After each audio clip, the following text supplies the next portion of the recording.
நெறைய பேரு நெறைய தியரி சொல்றாங்க. இத வந்து காங்கிரஸ் பின்னாடி இருந்து பண்றாங்க. அரசியல் கட்சிகள் பின்னாடி இருந்து பண்றாங்க. வெளிநாட்டு சதிகள் இருக்கு. இல்ல பாஜகவே இது ஒரு பி டீம் மாரி பண்றாங்க. அது இதுன்னு என்னென்னமோ சொல்றாங்க.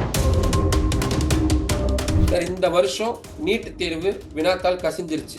24,00,000 மாணவர்கள் பாதிக்கப்பட்டிருக்காங்க. மாற்று கருத்தே கிடையாது. ஏன் ஒரு மன்னிப்பு கேட்க முடியாதா? சம்பந்தப்பட்டவன நான் நடவடிக்கை எடுக்கிறேன்ற ஒரு வார்த்தையாவது சொல்லுன்னு கேட்குறாங்க. சொல்ல மாட்டாங்க. ஏன்னா அவங்களுக்கு ஈகோ தடுக்குது. இவங்கெல்லாம் ஒரு ஆட்கள், இவங்க முன்னாடிலாம் நம்ம போய் பதில் சொல்லணுமா? அப்படின்ற அந்த ஒரு திமிர் இருக்கிற வரைக்கும் இவங்க எதுக்குமே தீர்வு சொல்ல மாட்டாங்க. ஒரு ஒரு அமைச்சர் பதவி விலகுனா எல்லாம் சரியா போயிருமா? கோரிக்கையே தப்பா இருக்கே அப்படின்றாங்க. ஆனா பார்வை நம்ம வேற மாரி பார்க்கணும். அக்கவுண்டபிலிட்டி, அதாவது யார் இதுக்கு பொறுப்பு எடுத்துக்கிறது? ஆனா களத்துல இருந்து நான் பார்க்கும் பொழுது 100% பார்லிமெண்ட்டுக்கு வெளியே தான் நின்று அந்த ரெக்கார்ட்ஸ் எல்லாமே எடுத்து என்னோட வீடியோஸ் எல்லாம் பார்த்திருப்பீங்க. என் கண்ணு முன்னாடி பார்க்கப்படுது. யாருன்னே தெரியல. அவங்கள போட்டு இப்படி ப்ரூட்டலா தாக்குறாங்க. யாரு சார் உங்களை இப்படி இப்படி போட்டு கண்டமணிக்கு அடிக்கணும்னு சொல்றது யாரு சார்? விரட்டுறதுக்காக தரையில் அடிப்பாங்க. பொண்ணு நடந்து போறாங்க. ஒரு ஒரு ஒரு ஆண் காவலர் குச்சியை வச்சு பின்னாடி தள்ளுறாரு. அந்த அம்மாவோட அந்த பொண்ணுடைய பின்புறத்தை வச்சு. என்ன இது? எவ்வளவு அவமானகரமான விஷயம். போலீஸ்காரர் அந்த தேசிய கொடி எட்டி உதைக்கிறாரு. ஆன்லைன்ல இருக்கு, சோசியல் மீடியால இருக்கு. நான் அதை நேர்ல பார்க்கலாம். ஆனா எல்லாமே அந்த மாதிரி நிறைய நம்ம உதாரணங்களை சொல்ல முடியும். அப்போ இந்த போராட்டம் உச்சகட்டமாக எந்த நிலையை நோக்கி நகர்ந்து கொண்டிருக்கிறது? இந்த போராட்டத்தினுடைய முடிவு எப்படித்தான் போய் முடியும் நீங்க நினைக்கிறீங்க?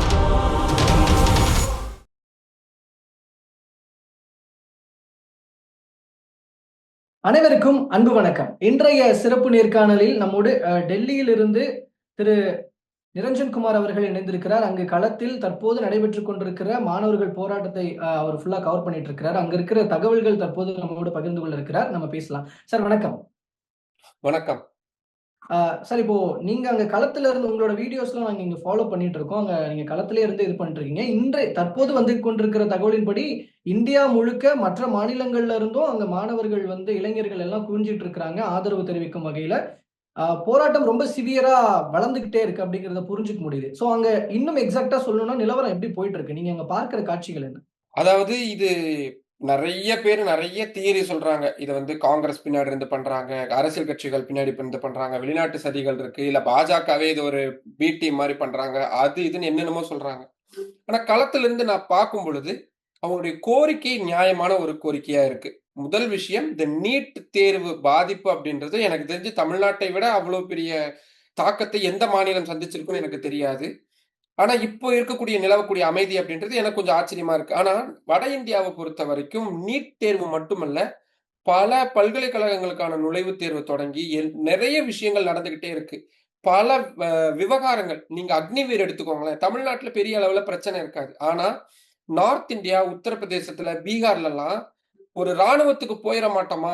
அத வச்சு நம்மளுடைய குடும்பத்த காப்பாத்திற மாட்டோமா? நாட்ட காப்பாத்திற மாட்டோமா? அப்படின்றத வந்து வீட்டுக்கு ஒருத்தர நாட்டுக்கு அர்ப்பணிக்கணும் அப்படின்றது வந்து ரொம்ப இயல்பாவே இருக்கு. இப்ப என்னோட வட இந்திய நண்பர்கள்லாம் வந்து கேமராமேன் இருப்பாங்க, டெக்னீஷியன்ஸ் இருப்பாங்க.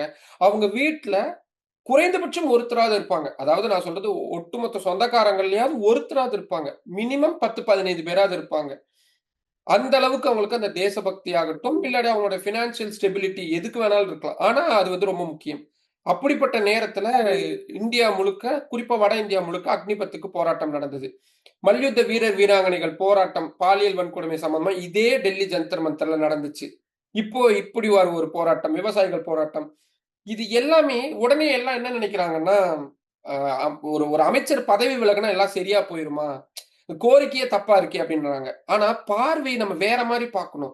அக்கவுண்டபிலிட்டி, அதாவது யார் இதுக்கு பொறுப்பு எடுத்துக்கிறது? இப்போ ஒரு துறையுடைய தலைவரா இருக்கிறாரு, ஒரு அமைச்சரா இருக்கிறாரு. இல்ல வீட்டுக்கே வந்து இப்ப நம்ம அப்பா தான் வீட்டோட தலைவரா இருப்பாரு. வீட்ல ஒரு பெரிய தவறு நடந்துருச்சுன்னா, நம்ம எல்லாரும் என்னங்க நீங்க தான் பொறுப்பா இருந்து நடந்துக்க வேண்டிய ஆளு. நீங்களே இப்படி பண்ணலாமா? அப்ப அவரு பொறுப்ப தட்டி கழிக்கிறாரும் பொழுது, ஆப்வியஸ்லி அடுத்தது என்ன வந்துரும்? வீட்டுடைய மூத்த மகனுக்கோ, மூத்த மகளுக்கோ அந்த பொறுப்பு அப்படின்றது வந்துரும். இது வந்து அந்த வேலையை சரிவர செய்யாம இருக்கும் பொழுது செய்யறது தான். அப்போ கடந்த காலங்கள்ல மத்திய அரசுல பல தவறுகள் அப்படின்றது நடந்துகிட்டே இருக்கு. ரயில் விபத்துகள் எவ்வளவு நடந்திருக்கு? ரயில்வே துறை அமைச்சர் ராஜினாமா பண்ணிட்டாரா? இல்ல ஒரு அ விமான விபத்துகள் எவ்வளவு நடந்திருக்கு. அகமதாபாத் விமான விபத்து, கொச்சியில விமான விபத்து, இப்படி கோழிக்கோட்ல விமான விபத்து நிறைய நடந்திருக்கு. இண்டிகோ விமான நிறுவனம் இந்தியாவையே ஸ்தம்பிக்க வைக்கக்கூடிய பல விஷயங்களை செஞ்சாங்க.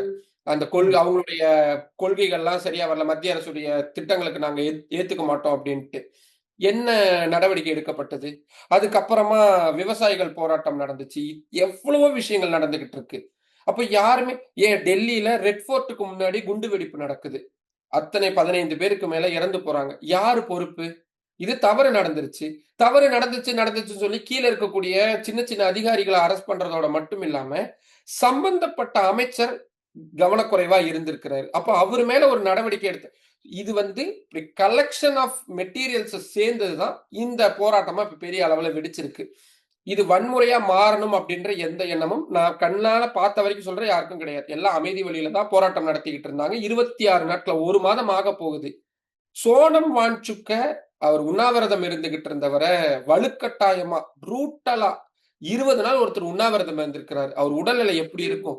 அந்த 20 நாள்ல அவர் கிட்டத்தட்ட 9 கிலோ வெயிட் குறைஞ்சிட்டாரு. அப்போ அவரு அப்படியே ஒரு ரொம்ப ஃப்ரெஜைலான ஒரு ஒரு கண்டிஷன்ல தான் இருப்பாரு. அவர காலையில ஒரு 6 மணிக்கு ஏதோ ஒரு தீவிரவாதிய கைது பண்ற மாரி, ஒரு சமூக விரோதிய கைது பண்ற மாதிரி, உள்ள போய் எல்லாரையும் கலைச்சு விட்டுட்டு, போர்வைய போத்தி அவர் அப்படி என்ன தூக்கிட்டு போணும்? என்ன அவசியம் ஏற்பட்டது? அப்போ அத்தனை நாள் ஒரு ரத்தமும் சதையுமா 20 நாள் தன் கூடவே இருந்த ஒருத்தரு, திடீர்னு காவல்துறையினரால அப்புறப்படுத்தப்படுறாங்க. எந்த விதமான காரணமும் சொல்லப்படல. அவருக்கும் அதுல உடன்பாடு இல்ல. அப்போ அது ஆப்வியஸ்லி இயல்பாவே வந்து அந்த எழுச்சி அப்படின்றது இருக்கும். அதுலயும் கூட அவங்க ரொம்ப அமைதியான முறையில நாடாளுமன்றத்தை ஏன் இந்தியாவுல நாடாளுமன்றத்தை முற்றுகையிடக்கூடிய போராட்டம் நடந்ததே இல்லையா என்ன? இதே பிஜேபி மன்மோகன் சிங் ஆட்சி காலத்துல பல்வேறு ஊழல் விவகாரங்களை முன் வச்சு நாடாளுமன்றத்தை முற்றுகையிட்டு இருக்காங்களே. இதே டெல்லியை ஸ்தம்பிக்க வச்சிருக்காங்களே. நாடு தழுவிய அளவுல கடையடைப்பு போராட்டங்களை நடத்தி இருக்காங்களே. மகாராஷ்டிராவில் நடத்துவாங்க. தமிழ்நாட்டுல திருப்பரங்குன்றம் விவகாரத்துல நடத்தல. கோர்ட் ஆர்டரும் கூட தான் 144 போட்டிருக்கிறாங்க. பொது இடத்துக்கு வராதீங்கன்னு கூட தான் சொன்னாங்க. பாஜக காரங்க வராமையா இருந்தாங்க. போராட்டம் நடத்துறது அப்படின்றது அவங்களுடைய அடிப்படை உரிமையா இருக்கு. விதிமுறை மீறல் இருக்கா? சட்டப்படி நடவடிக்கை. யாரு சார் உங்களை இப்படி இப்படி போட்டு கண்டமேனிக்கு அடிக்கணும்னு சொல்றது யாரு சார்? விரட்டுறதுக்காக தரையில அடிப்பாங்க.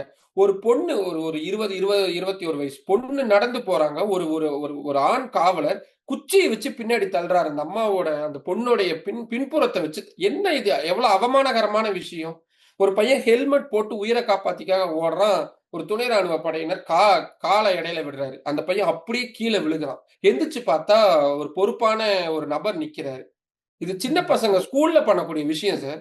இதுல ஒரு சந்தேகம் வலுத்துக்கிட்டு இருக்குங்க சார். இப்போ அதுக்குள்ள நிறைய அன்யூனிஃபார்ம்ல, அதாவது போலீஸ் உடையில் இல்லாதவர்கள், ப்ராப்பர் அந்த யூனிஃபார்ம் இல்லாதவர்கள், பேட்ச் இல்லாதவங்க, இவங்கெல்லாம் வந்து உள்ளுக்குள்ள தாக்குதல்ல ஈடுபடுறாங்க. இவங்க எல்லாமே வந்து ஆர்எஸ்எஸ் ஆலையும், சங் பரிவார் கும்பலாலையும் உள்ள களமிறக்கப்பட்டவங்க, ஒரு சமூக விரோத கும்பல்ன்ற மாரி இந்த இடத்துல நிறைய சோசியல் மீடியால வீடியோஸ் பரவிட்டு இருக்கு. நீங்க அங்க இருந்து அத பார்த்திருப்பீங்க. அப்படியாப்பட்ட ஒரு முயற்சி நடந்து வருகிறது, அதிகார வர்க்கத்தால் நடத்தப்படுகிறதுன்னு நினைக்கிறீங்களா? 100% நீங்க காக்ரோச் ஜனதா பார்ட்டி இப்ப நான் உட்கார்ந்து பேசிக்கிட்டு இருக்கக்கூடிய கட்டடத்துக்கு வெளியே இருந்து தான் நான் பார்லிமெண்ட்டுக்கு வெளியே தான் நின்னு நான் அந்த ரெக்கார்ட்ஸ் எல்லாமே எடுத்து என்னோட வீடியோஸ் எல்லாம் பார்த்திருப்பீங்க. என் கண்ணு முன்னாடி பார்க்கப்படுது. யாருன்னே தெரியல. ஒரு கல்ல விட்டு நான் என்ன சொல்றேன், 1 மாசமா அமைதி வழியில போராட்டம் நடத்துனவங்க, திடீர்னு எப்படி கல்ல விட்டு எறிவாங்க? இந்த கற்கள் எங்கிருந்து வந்திருக்கும்? சரி ரோட்ல இருக்கிறது. திருப்பி அவங்களும் எறியிறாங்க. நீங்க சொன்ன மாரி தான். ஹெல்மெட் போட்டிருக்காங்க, மாஸ்க் கட்டியிருக்கிறாங்க. ஆனா, கையில தடி இருக்கு. சார் ஆயுதம் இல்லாதவர்கள் சார் உங்களுக்கு எதிர்ல இருக்கிறவங்க. அவங்க ஒரு போராட்டம் பண்ணாலும் எல்லாருமே ஸ்டூடண்ட்ஸ். அவங்ககிட்ட என்ன ஆயுதம் இருந்துச்சு? இப்ப இவங்க அடிக்கிறாங்கல்ல, இவங்க கிட்ட கவசம் இருக்கு. இவ்வளவு பெரிய கொம்பு வச்சிருக்கிறாங்க. அது போக உடம்புல போட்டுக்கிறதுக்கு அடிபடாம இருக்கிறதுக்கு ஹெல்மெட் போட்டிருக்காங்க. எதிர்ல இந்த பசங்ககிட்ட என்ன இருந்துச்சு? அவங்கள போட்டு இப்படி ப்ரூட்டலா தாக்குனாங்க. நேத்து நான் ராகுல் காந்தியுடைய அந்த புரொட்டஸ்டுக்கும் நேர்ல போயிருந்தேன். நானும் ஒவ்வொரு போலீஸ்காரங்களா பார்க்கிறேன். யாருடைய இதுலயா பேட்ச் இருக்கான்னு. எல்லாருமே அவங்க பேட்ச கழட்டி வச்சுட்டு தான் வந்திருக்காங்க. எது கீழ விழுந்து காணாம போயிரும்ன்றக்காக கழட்டி வச்சுட்டு வந்தாங்க. அவங்க அடையாளம் தெரியக்கூடாது அப்படின்றதுக்காக. யாரு வந்து யார டிபார்ட்மெண்ட்ட சேர்ந்த ஒரு பெண் அதிகாரி இதுக்கு விளக்கம் குடுக்குறாங்கல்ல. நீங்களும் பார்த்திருப்பீங்க. அந்த பேட்ச் வந்து கீழ விழுந்து யாராவது வந்து அத மிதிச்சாங்கன்னா, அது எங்களோட டிக்னிட்டிக்கு வந்து அது ஒரு அவமானகரமானது இல்லையா? அதுவும் இல்லாம சூப் அந்த பாதுகாப்பு கவசங்கள் போடும்பொழுது, அது கொஞ்சம் ஹீட்டா இருக்கும். அதனால கழட்டி வச்சிருந்தாங்க. அந்த கேப்ல நீங்க பார்த்துட்டு நேம் பேட்ச் அணியலன்னு சொல்றீங்க. இந்த மாரி ஒரு விளக்கம் குடுக்குறாங்க. அது ஏற்றுக்கொள்ளக்கூடியதா இருக்கா? Super sir. அப்போ அதே ஆபீசர் இன்னொரு வீடியோவ பார்க்க மறந்துட்டாங்கன்னு நெனைக்கிறேன். ஒரு பையன் தேசிய கொடியை வச்சுக்கிட்டு போராட்டம் நடத்திட்டு இருக்கிறான். இவங்க அடிக்கிறதுல தேசிய கொடி கீழ விழுகுது. அந்த பையன் குனிஞ்சு எடுக்க போறான். அந்த பையனுடைய பின்னாடியே எட்டி உதைக்கிறாங்க. அந்த போலீஸ்காரரு நீங்க வேணாலும் அந்த வீடியோ வேணாலும் உங்களுக்கு தேவைக்கு நான் அனுப்பிச்சு வேணாலும் வைக்கிறேன். அந்த போலீஸ்காரர் அந்த தேசிய கொடிய எட்டி உதைக்கிறாரு. ஆன்லைன்ல இருக்கு. சோசியல் மீடியால இருக்கு. நான் அத நேர்ல பார்க்கல. ஆனா ஏன்னா எல்லாமே அந்த மாரி நெறைய நம்ம உதாரணங்கள சொல்ல முடியும். பொது சொத்துக்கள சேதப்படுத்துறேன்றாங்க. இதே இந்த பார்லிமென்ட்க்கு வெளிய இருக்கக்கூடிய அத்தனை பேரிகேட்ஸ்களையும் ஒரு பேரிகேட் மேல ஒரு பையன இப்படி தூக்கி போடுறாங்க. அந்த பேரிகேடே உடையுது. இது பொது சொத்துக்கள சேதப்படுத்துறது இல்லையா? கண்ணீர் புகை குண்டுகள எடுத்து வீசி அடிக்கிறாங்க. அங்கங்க விழுந்து ஓடுது. நான் என்ன சொல்றேன்னா, ஒரு லிமிட் அப்படின்றது இருக்கும். இப்போ இந்த பேச்சுவார்த்தைய ஒரு 10 நாளைக்கு முன்னாடியே மத்திய அரசு பண்ணியிருந்தாங்கன்னா, 25 நாட்களா நடத்திக்கிட்டு இருக்கிறாங்க. உங்களுக்கு தெரியும். தலைநகர் டெல்லியில வச்சு நடத்திட்டு இருக்காங்க. அப்போ ம். நீங்க தான் அனுமதி குடுத்திருக்கீங்க பண்றதுக்கு. சாகுற அளவுக்கு விடுறீங்க. எல்லாருக்குமே சோனம் வாங்சுக் புரொட்டஸ்ட் பண்றது, உண்ணாவிரதம் இருந்தது மட்டும் தான். அவரு கூட இன்னும் நெறைய பேர் இருந்தாங்க. ஏன் கூப்பிட்டு பேசல உங்களுக்கு என்ன தயக்கம்? நான் திருப்பி திருப்பி சொல்றது, இந்த அரசாங்கங்கள் நீங்க ஏதாவது ஒரு போராட்டக்காரர்களை இவ்வளவு தீவிரமடையாம கூப்பிட்டு பேசியிருக்கிறாங்களா? எதுக்காக முத்த விட்டு இவ்வளவு எக்ஸ்ட்ரீம் சிச்சுவேஷன் போயி உயிரிழப்புகள், ரத்த காயம் ஏற்படுற அளவுக்கு எதுக்கு விடணும்? இப்ப அக்னிவேர்ன்னு ஒண்ணு வருது. இப்படியான ஒரு பிரச்சனை வரும்னு தெரியும். முதல்லயே வந்து பொதுமக்களுக்கு ஒரு விழிப்புணர்வை ஏற்படுத்தி சரி செஞ்சிட வேண்டியதுதானே! எதுக்காவது இவங்க வந்து நீங்க இப்போ டீலிமிட்டேஷன்றது கொண்டு வரேன்னு சொல்லி எத்தனையோ பிரச்சனை ஆயிட்டு இருக்கு. ஏதாவது இவங்க சம்பந்தமான மாநில முதல்வர்களுடைய ஆலோசனை கூட்டம் வாங்க டெல்லியில நடத்துவோம். எல்லாருக்கும் அழைப்பு விடுக்கிறேன் வாங்கன்னு. ஏன்னா மாநில அரசு சம்பந்தப்பட்டது தானே. மாநில முதல்வர்கள வச்சு ஒரு ஆலோசனை கூட்டத்த நடத்துங்களேன். டிமானிட்டைசேஷன் எடுத்துக்கோங்க. நீங்க பார்த்துட்டு இருக்கக்கூடிய நேயர்கள் அத்தனை பேரும் நம்ம போய் தெருவுல நின்னோம். எத்தனை பேர் பாதிக்கப்பட்டாங்க? யாருக்கு என்ன இரங்கல் தெரிவிக்கப்பட்டது?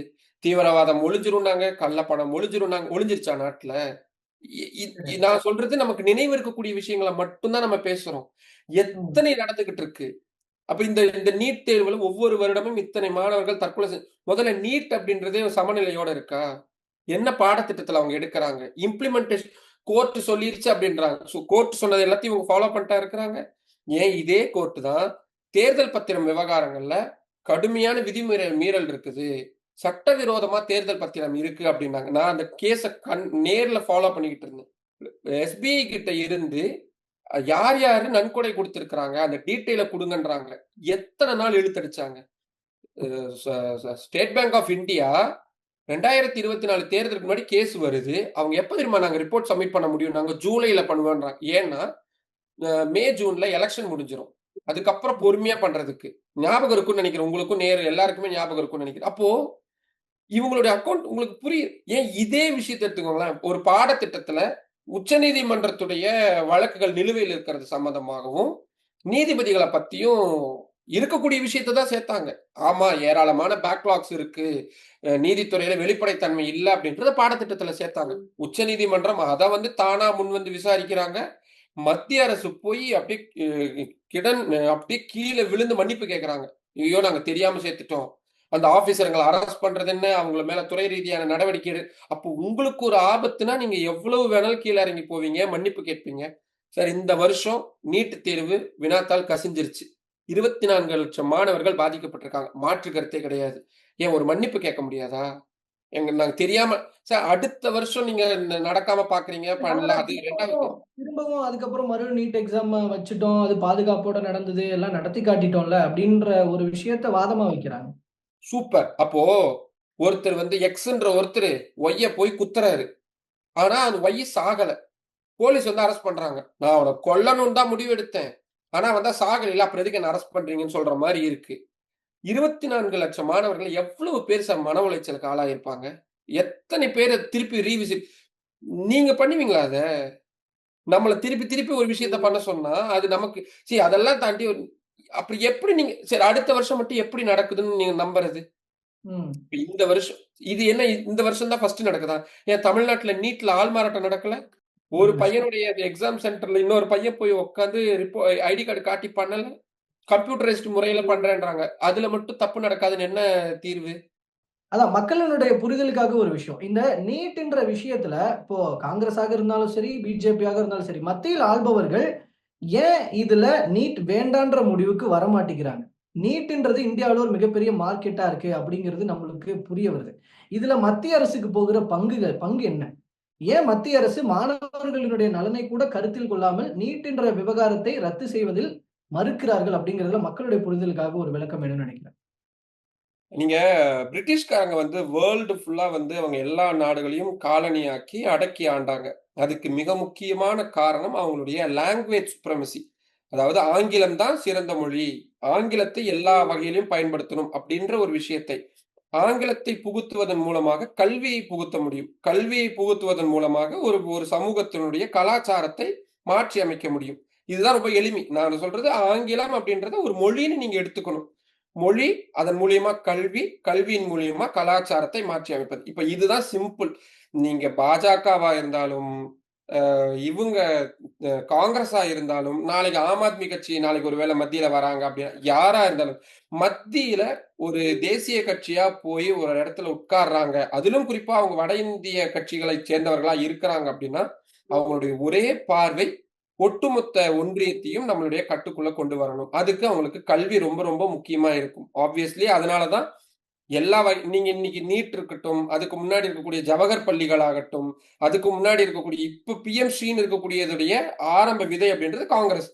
நீங்க காங்கிரஸ் ஊழல் கட்சி, காங்கிரஸ் கொண்டு வந்த திட்டங்கள நாங்க மாத்துவோம் அப்படின்னு சொல்லக்கூடிய, தொடர்ந்து பேசக்கூடிய பாஜக, ஏன் இந்த மாரியான விஷயங்கள் எல்லாம் காங்கிரஸுடைய கொள்கைகள்ல மாறாம அப்படியே விடாப்பிடியா பிடிச்சுக்கிட்டே இருக்காங்க. ஏன்னா, இதெல்லாம் ரொம்ப எளிமையான விஷயமா இருக்கும்.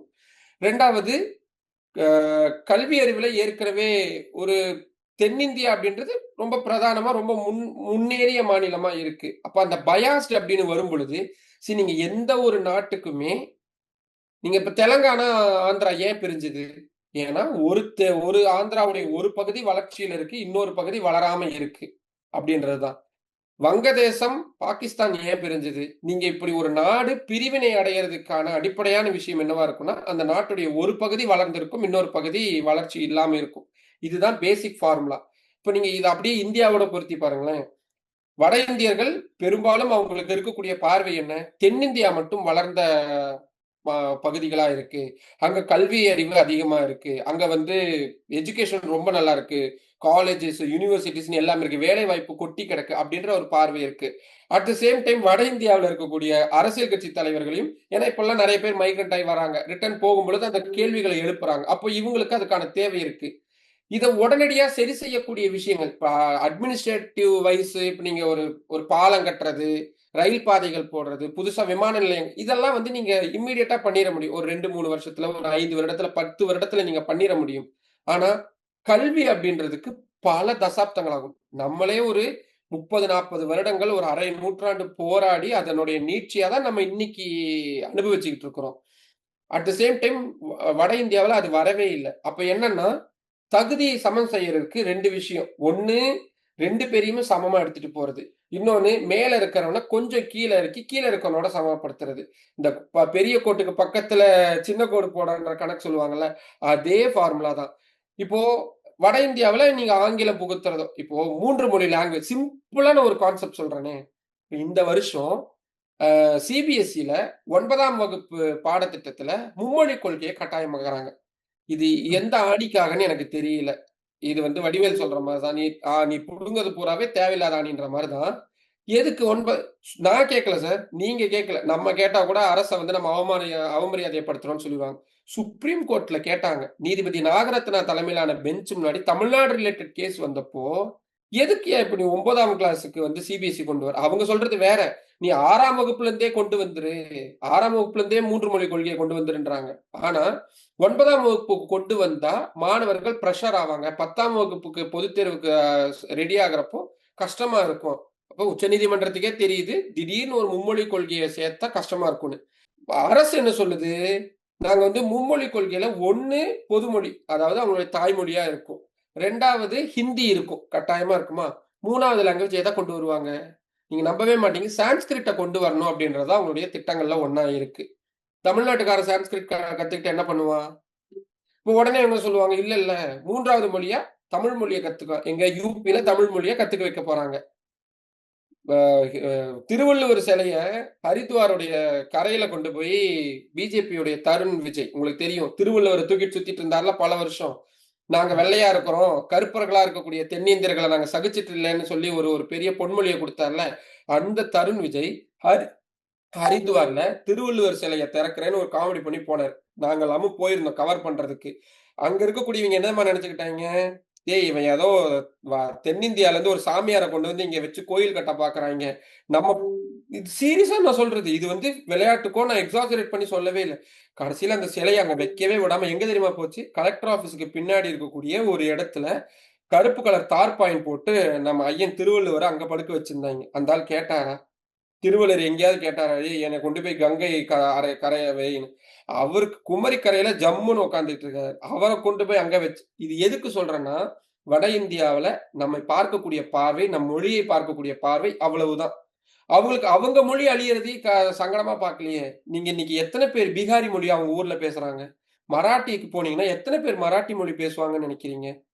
போஜ்பூரி மொழி எத்தனை பேர் பேசுறாங்க? டெல்லியில எல்லாரும் கலந்திருக்கக்கூடிய மாநிலம். தமிழ்க்காரங்க தமிழ் தான் நாங்க பேசுவோம். நீங்க ஒரு பீகார்காரன், அவன் பீகாரி மொழியா பேசப் போறான்? அவன் ஹிந்தி மொழி தான் பேசப் போறான். அப்ப இதன் மூலியமா இன்னொரு பொது மொழி எங்க பீகாரி கத்துக் குடுப்பாங்களா? தமிழ்நாட்டுல வந்து இப்போ நம்ம ஊர்ல இருக்கவங்க ஸ்டாஃப்ஸ் எங்க போவாங்க?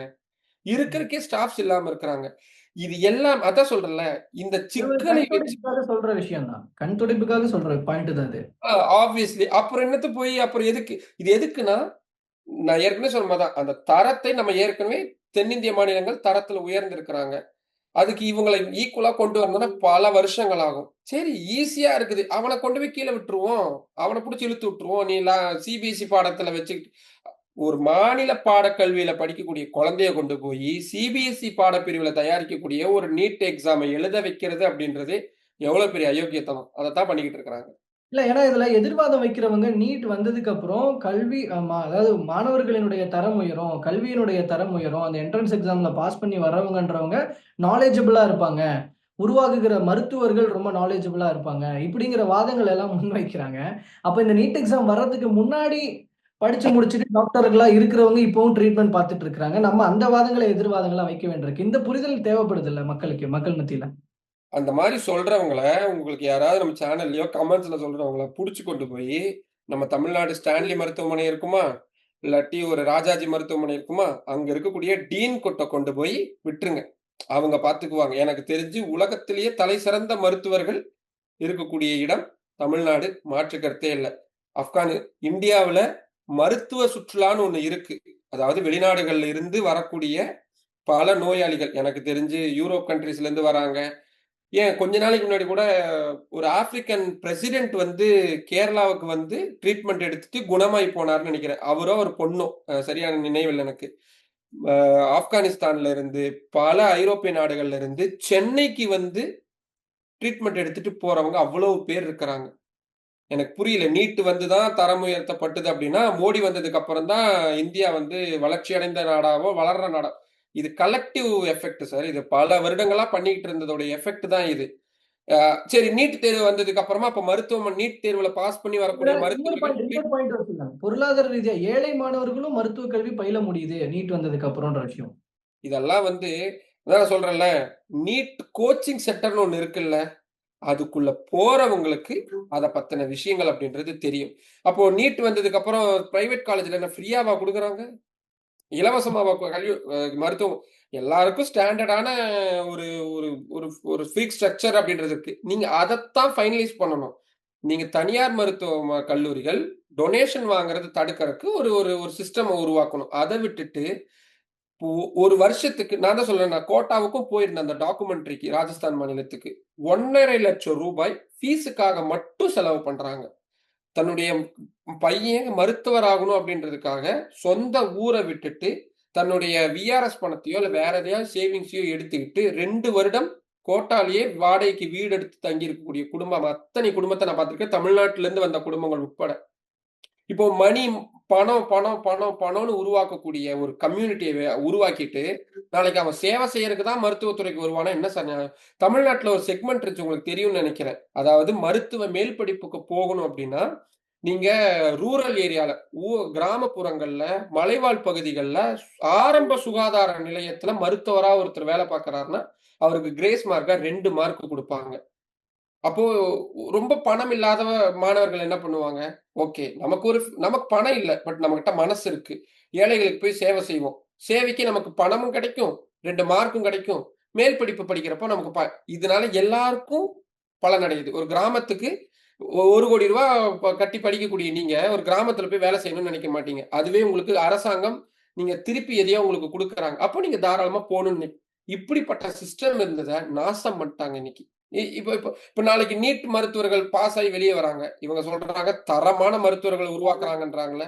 அப்ப நீட் மருத்துவர்கள் சிகிச்சை கொடுக்கக்கூடிய நோயாளிகள் யாருமே சாக மாட்டாங்களா? எனக்கு புரியல. இது என்ன கான்செப்ட்ன்னு சார் அவன் கோச்சிங் சென்டருக்கே 3 வருஷம் செலவு பண்ணி, அ ரூ. 5, 6 லட்சம் செலவு பண்ணி, அது போக காலேஜஸ்ல, யூனிவர்சிட்டீஸ்ல போய் அவ்ளோ பணம் செலவு பண்ணி இது பண்ணிக்கிட்டு இருக்கான். எங்க சார் இதாகும்? அவன் எப்படி சார் சேவை பண்ணுவான்?